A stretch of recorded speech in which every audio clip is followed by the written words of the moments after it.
ജയ് ഭഗവാൻ. എല്ലാവർക്കും mistake path YouTube ചാനലിലേക്ക് സ്വാഗതം. ആരാണ് ഗുരു? ഗുരു എന്ന വാക്കിന്റെ അർത്ഥം എന്താണ്? അപ്പൊ ഈ ചോദ്യങ്ങൾക്ക് എന്റെ ഗുരു സദ്ഗുരു ഭഗവാൻ ഹേമന്ത ശങ്കര സ്വാമിജി നൽകിയ ഉത്തരം നിങ്ങളിലേക്ക് ഷെയർ ചെയ്യാൻ ഞാൻ ആഗ്രഹിക്കുകയാണ്.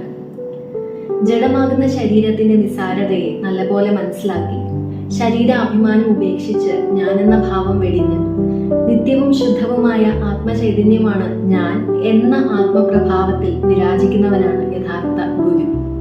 ചുരുക്കി പറഞ്ഞാൽ ശരീരഭാവന നിസാരമാക്കി തള്ളി അഹംഭാവം വിട്ടവനും ആത്മപ്രഭാവം പൂകിയവനുമാണ് ഗുരു എന്ന് നമുക്ക് ഡെഫിനിഷൻ ആയിട്ട് പറയാം. ഗുരു തന്നെയാണ് ദേവൻ, ദേവൻ തന്നെയാണ് ഗുരു എന്നും പറയുന്നു. യഥാർത്ഥത്തിൽ ഈശ്വരൻ തന്നെയാണ് സദ്ഗുരു ഭാവത്തിൽ അവതരിക്കുന്നത്.